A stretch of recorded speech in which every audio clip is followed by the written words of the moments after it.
What's up, everybody? Welcome back to the Girl Dating Podcast. You are here with Kinaya and my dad, Marcel. So we are giving you guys a small two-part series about dating for me and my sister and what that looks like in our father-daughter relationship with our dad. So there's so many elements that make dating like overwhelming because situations can get extreme and quickly, and not having had even small experiences where I would just call you guys, be like, I don't think this is going well, I want to leave, but it doesn't, he hasn't done anything, but it's not seeming like he's going to take it with just on a small scale. Because we hear so much now about situations getting violent because girls don't or women don't want to engage, and I feel like that is our right. And I think it makes it very muddy waters to try to navigate. I think what you're expressing is the anxiety is a healthy anxiety. Mm-hmm. I am gratified to hear how careful you are about your surroundings, about your participation in certain surroundings, um, and your awareness of who is around you, not only when you are at home, but when you are out and about. I trust you have that same heightened awareness when you're driving, making sure you're not being followed for whatever the reason may be. So I feel good about you keeping your safety top of mind and not allowing anyone to pierce that sort of geofence you've put around yourself. Um, that's the tough stuff of dating, trying to maintain your sense of safety while at the same time learning how to lower your guard enough to show someone you are either interested or you are reciprocating an interest.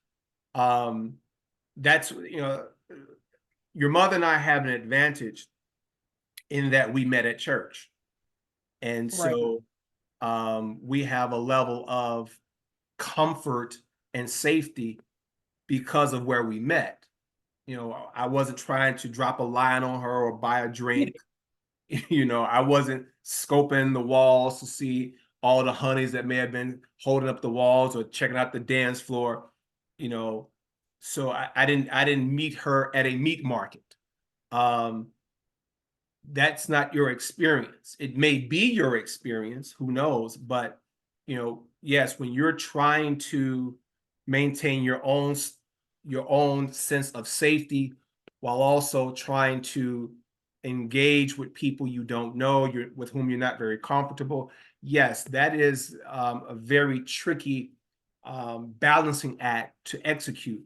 Um, I know, and I'm biased, obviously, but I know you have the mental fortitude to accomplish that. It may not happen today, it may not happen next month or next week, but I know you have all of the tools and the parts within you to do it to such a point where you are satisfied with the outcome. And that outcome may not lead to a long-term relationship, but at least you will know your safety is not at risk. If your well-being is something that gives you pause, then that's all you need.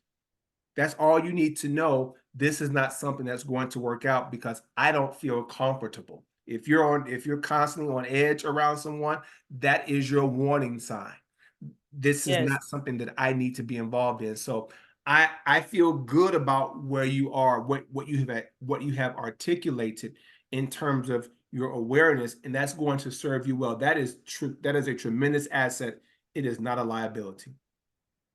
Oh, I absolutely think so. I just think getting comfortable with knowing that's probably going to make my journey different is a task sometimes. Um, because I feel like dating needs to be purposeful. I particularly at ever this age for you, particularly at this age? I ever since I made that double in when I was 12, I was 12, 13, somewhere in there. I feel like my life kind of goes, it's like a snowball, and I'm the person running down the hill trying to chase after it. I feel like so many moments like come and go, and I'm like, dang, like the moment was this fast. College is almost over, and that to me is insane because I feel like I've done the most growing in college, but some of those seasons were hard, and so it was tough to enjoy college in some times. And I'm like, I have 1 year left, and I feel much better about where I am, and I'm like, I have a year to capitalize on that. And so I'm like, even if it doesn't turn into this is my husband, I don't necessarily subscribe to we just gonna kick it because it's fun. Mhm. I don't know if that's my jam because I am very goal driven. I have so many things that I do want to do, and I don't know that if a person is not on that same wavelength of like, I'm interested and I want to make this work, but I have goals and dreams too, or I understand that they're important to you. And so you can't necessarily sit and be around me 24/7. Like you have things to do. And I think that's what's important to me. And yes, college is about having fun, but, and I learned from you and mom, you guys are entering your 50s, and your last kid is on her way out of the house next year. And you guys are having to rediscover what that's like, but also like we want to do stuff for us and not necessarily for you guys. I want to be 40 and 50 years old enjoying the fruits of the labor of when I was in my 20s and my 30s. So I'm trying to lay the foundation for financial success, a great career, so that when I get older and my kids are leaving me, I'm not necessarily starting from scratch. And so I think for me, I really want a partner that, okay, let's go get the bag together. Or like, I don't feel like if I'm not, around 24/7, that they're not going to be interested anymore. Because, and that also goes back to a personal struggle of I like to be by myself. I enjoy that. And I don't want people to take it the wrong way because I've had to also kind of reprogram myself to call your friends, go to their house, invite them over, because we do so many things, all of us. But when I get home, I like the solitude of my house. There's no other voices. Sometimes I just sit in silence because I can. And the day is over. I've done everything I need to do for the day. And so even that is like, I have to curate that to be a good environment for a relationship, because the guy's going to want to feel like I want you to be there. And so kind of trying to stay true to myself, but compromising to understand, well, you're gonna be single if you don't figure out how to balance that element. And so just trying to stay on balanced footing at least.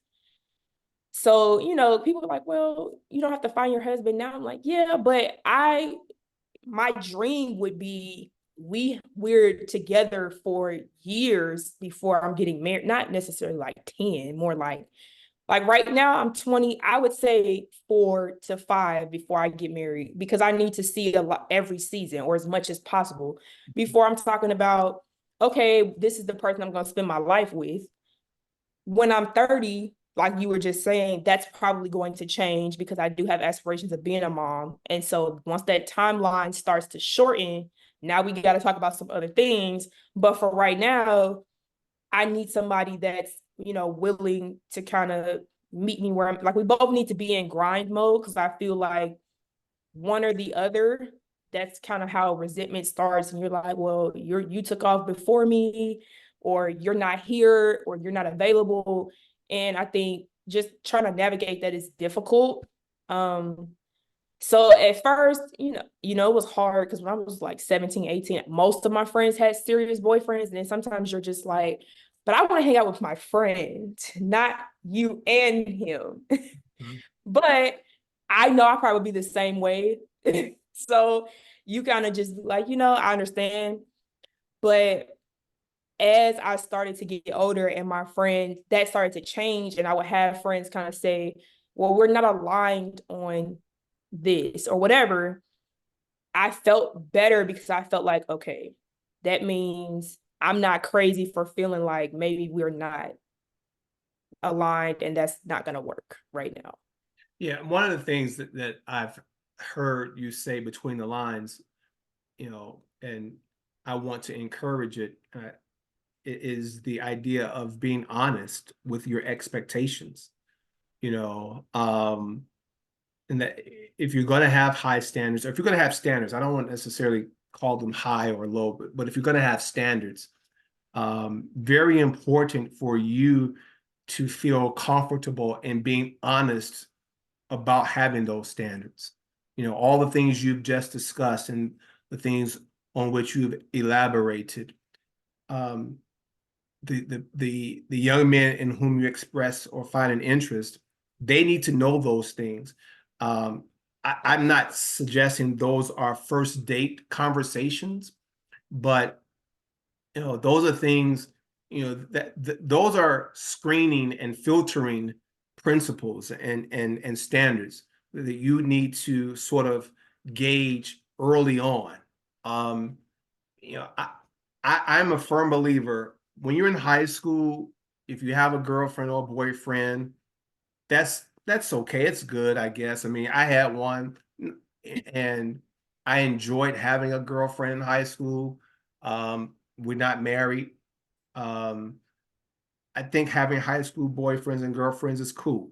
Nothing inherently wrong with those. Having them in college may have a little bit more significance because you're going into adulthood. May not work, who knows?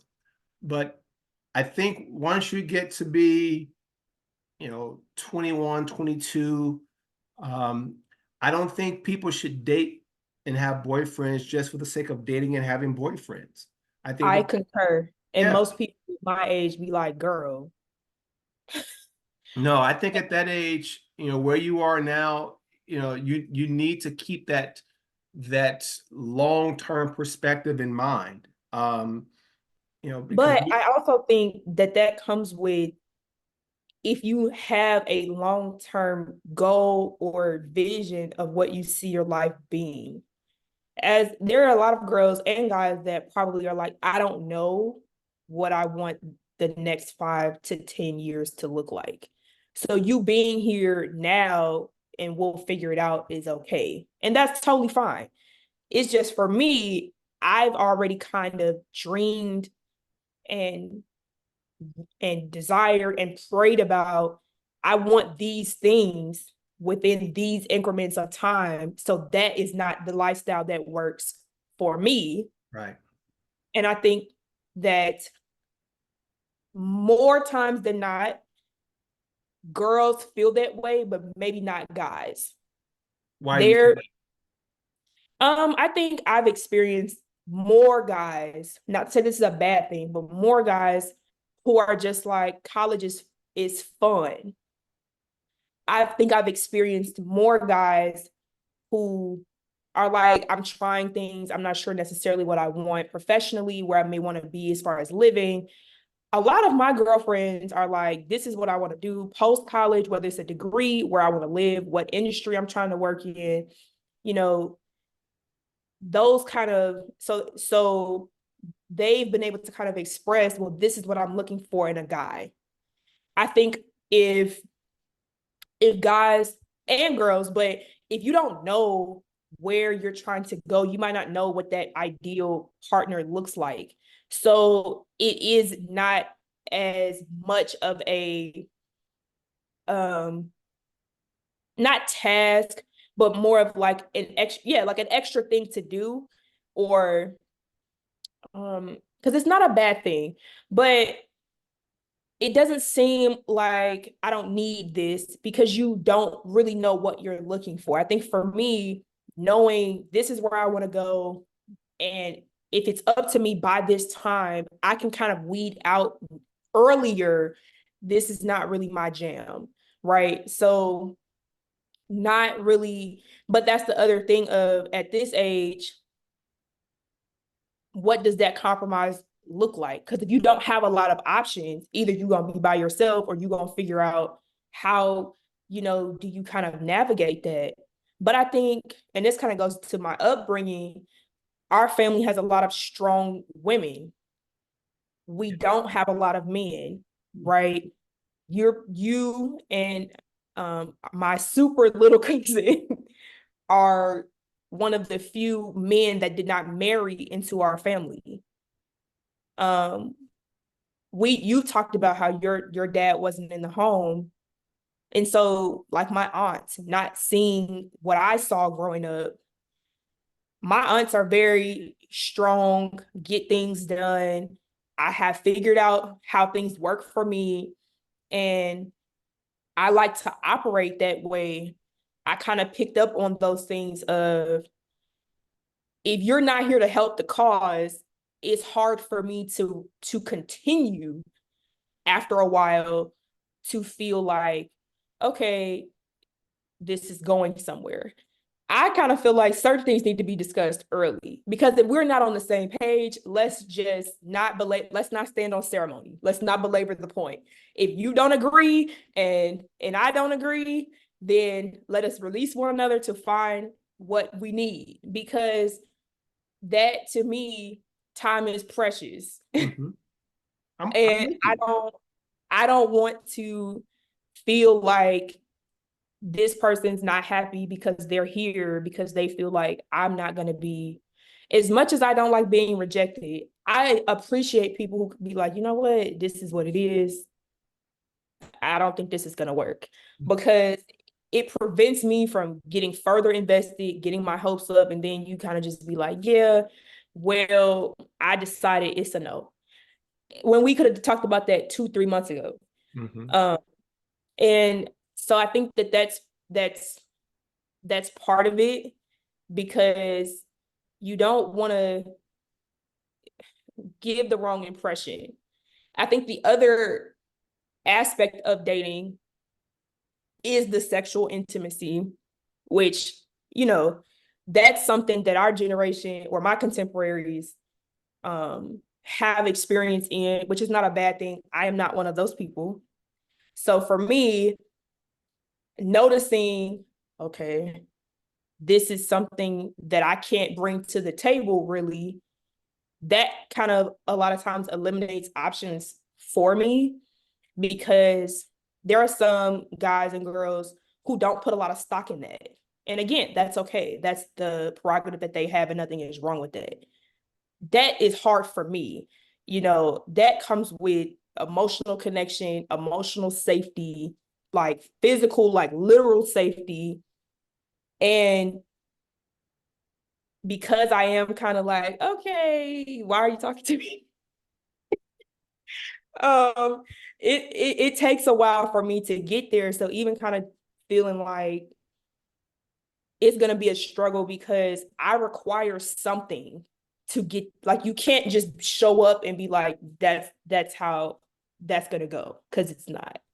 I need to know that you have a genuine interest in me and not just that, and that my experience is going to be one that I won't regret.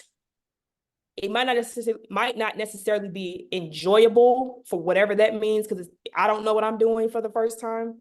But I imagine, especially after speaking with a lot of my girlfriends, single or dating, who have experience, they have kind of told me your first time is a big deal because it kind of paints the picture or sets the blueprint for what that's going to look like. And so I'm very particular about where that's going to go. And for me, that's something that's reserved for somebody that has expressed a certain level of, again, interest and, investment in me in a relationship with me outside of that space. And so even that sometimes I used to get discouraged with like, that's not something that I want to do. But I feel like guys have so many stories of girls that they don't have those same requirements. They might have different requirements, but they don't have those requirements. And I find that society as a whole, emotional vulnerability from guys, especially Black men, is something that is still, depending on where you are, very hit or miss, very taboo to some Mhm. people. Mhm. And so when they approach girls or find girls that require that of them, so to speak, it's like, oh, I don't know, because they've not been taught that that's okay. Correct. Correct. And that's something, you've hit on several extraordinary points. Um, for any young woman, not just yourself, but for any young woman, to value herself enough to put boundaries around sexuality in this climate, in this culture, you're a dinosaur. And that doesn't feel good, to be in No, that kind of minority. And the temptation to surrender, to loosen those boundaries, I would imagine is enormous every day, and getting heavier. Um, Tell me, how do you relate to your friends who are in relationships, who are not having significant problems dating, whatever that means? I learned from them more than anything. Um, my best friend is in a relationship of at least 4 years. Um, so a lot So she's of, not really dating then. I mean, I but mean, I think dating can be whether you're going back and forth or whether you have a significant other. okay, okay. Um, I have a friend here who, was dating someone here, and they decided to go their separate ways. So even learning from her, I'm like, what did you see? What did you feel? Why did you think that that was the best decision? Because they have obviously cracked the code that I haven't. But in all seriousness, they were great guys. My best friend who's still with her boyfriend, he's like family to me. Like he's been around so long. It's like, what's up, bro? How you doing? So I can talk to her, and she's one of my closest friends about, what is that experience like? I've talked to her about countless dating woes and all the things. But also my other friend who parted ways with her guy at the time, he was a great guy too, but it was just, I don't think we are aligned, and learning like, okay, that's okay. But it also allowed me to be able to see from the guys what genuine interest and feelings look like. My friends that are dating, so kind of they're not in serious relationships, they just have, go on dates or, maybe talking to somebody. That's a little bit different because I think that it depends on what you're looking for and how you're emotionally wired. I'm a very emotionally sensitive person. And so it takes a lot for me to allow you into a certain space. For them, they might not be wired the same. So just learning their experiences and how they went about doing things is really what I do. Um, Surprisingly, some of my friends' boyfriends have come to me for advice about my friends, which I think is funny to me. So I'm like, I don't have no experience, but I know my friends, and I feel like my friends and I on the core values are aligned. So I'm like, this is what I would want based upon this value. And if this is what you think, you need help with, I can kind of go in that direction. But really, my friends kind of teach me the game because they know a little bit more. And I don't know this to be true, but it seems like they don't have the same fear of just putting themselves out there. Because I think that you kind of get that fatigue of, I'm tired of going out here and it's not working. That's exhausting. It's a lot of energy for me to go meet somebody, want to hold conversation, because very rarely am I immediately interested. So then it's like, okay, I got to entertain this for a little while until I feel like, okay, this could actually be going somewhere. And depending on, you know, how they may be feeling by the time I'm getting on board, they like, I'm off this train. So we always end up missing each other. And so just that alone, they're kind of just like, I'm gonna just go have fun. For me, it's like, yeah, but I don't want to do this. Like when you're a kid and you don't want to eat your peas and you ate everything else, but you can't leave the table until you eat the vegetables, you're Mm-hmm. like, I don't want this though. But you don't know that it's good for you because what I think that it has helped me to do, I think that the Lord has kind of put in my, this is not the place for you to be trying to do this. And it allows me to kind of focus on getting other things arranged so that when it does come time for me to successfully do it, there are other things that I've already, I'm done with school and I have a job or whatever the scenario is, but I'm not trying to chase this degree and these bags and trying to keep a guy interested because for me, something's gonna falter it. It might be the guy. So I think just kind of, okay, I learned my lesson. It's probably good for me, just like the peas I don't want to eat at the table to, learn, pay attention, kind of sit back and then, go out into the world in a couple of years when I'm done with school. And that's not the primary goal because since I am emotionally sensitive, heartbreak is very real for me. And I don't like that experience. I think I shy away from it because for me, things emotionally manifest physically. If my emotions are not in a good space, I don't feel well. I don't want to get up and do anything. And that's not a space that's conducive to everything I have going on right now. So I've kind of come to terms with, yeah, maybe not.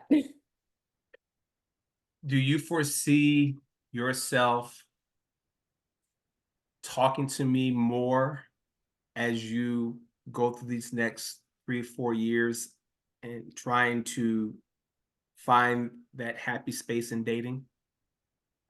Um, I think definitely when it comes to the faith portion, um, as the first thing, because I think religion and spirituality is a very nuanced arena um that you're more skilled in than me. So if I'm like, it doesn't seem like he does these things or like, you know, the same way I do, is that a bad thing? Does that show that maybe he feels differently? Because I think that has to be a 100% aligned part of the foundation.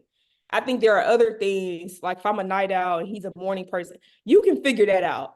I don't think that with the way I was raised in Christian, there's not a lot of room for differentiation, if that makes sense. Like that needs to be a solid, we Yeah, agree I think 1,000%. yeah, I think you would do yourself a solid if, as a young Christian woman, you didn't date someone who was Buddhist or someone So, who is an atheist. I think you don't need that kind of drama in your household. right, because then, again, it works for some people. I just don't foresee it working for me. When kids come along and now we got to figure out how to rear them, that's something I would like to eliminate. Um, I think it's gonna depend on the stage of life and the stage of the relationship. I think in my 20s, I'm a little bit more open to kind of seeing where things go. As I get closer to my 30s and then towards 35, when I'm like, okay, if I'm not married, I'm yet, all right, now I'm trying to have kids. I need to know the signs. How do you kind of figure out, is this gonna go anywhere? Um, but I think that I probably will ask questions. Um, and then we'll kind of see how it goes after that. Well, I'm grateful, as I've said, at the beginning of this podcast and previous podcasts.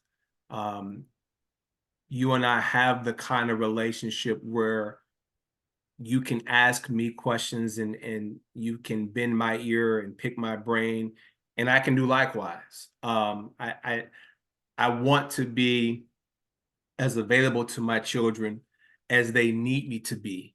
And I always want you and your sister to know I'm I'm your number one fan or number one A fan. Um, depending on how your mom is feeling that day. Um, but I always only want the best for you. And I've said to you throughout your life, I am never going to mislead you on purpose. I'm never going to And I think deceive that you. you've done a good job of that. Right. And so I always want you to know you can come to me regarding anything, and I'm going to tell you the truth. And so, if you come to Thanksgiving dinner one day and you got a knucklehead on your arm, I'm going to tell you he's a knucklehead. But if he's a good one, I'll say, Kanaya, you've got a good one. And so, I don't want you to be miserable. Um, no parent worth his or her salt, in my estimation, wants to see his or her child suffer. And so I don't want to see you suffer. I wish I could remove all the suffering you may ever have to face over the next 60 years, 70 years of your life. Obviously, I can't do that. But, you know, as I said at the beginning, once I knew you were coming along in the womb and you would get here, and I had the responsibility of protecting you and providing for you, I wanted to be sure I gave you everything I had to help you develop into the extraordinary young woman that you have become. And so my job has not ended, so I know dating in the 21st century is not a spectator sport. It is not for the faint of heart. I also know, again, as I've said, your pool of applicants is far smaller than for those Black men who have something going for them. There's plenty of young Black women who could um, fit the bill, but I want to be sure you have everything you need to be the woman you want to be, but also be a great girlfriend, great wife for some deserving young man. And so I think you're well on your way. I hope so. And most guys know me, and I'm like, yo, I got a great dad. So I Good. please don't try me because That's right. I got a team, For so sure. just they know I know the game. Mm-hmm. I might act like I don't know, but I know, Right. and raised properly. So, or, in a way that allows me to be able to discern right from wrong. So, I mean, certain things don't work over here. Good. Good. I like it. I like it. Well, this has been fun, as I thought it would be, as I said it would be. Learned some things about you that will make me sleep real good tonight. Um, I am ecstatically pleased with how you have simply um, matured and how you have presented yourself in such a magnificent way, and very excited about what you're doing, what you're going to do. and how you're going to leave an indelible impression on the world and those who are in the world with you. So, you know, I love you and I do anything for you. So, I'm glad we've had this time. Yes, thank you guys so much for tuning in. Stay tuned for part two, where you get to hear from Kiani, which I'm sure will be a great time since she's a totally different personality than me For in sure. many amazing ways. But people love her. So I'm sure you guys will love her episode. Until next time, bye. See ya.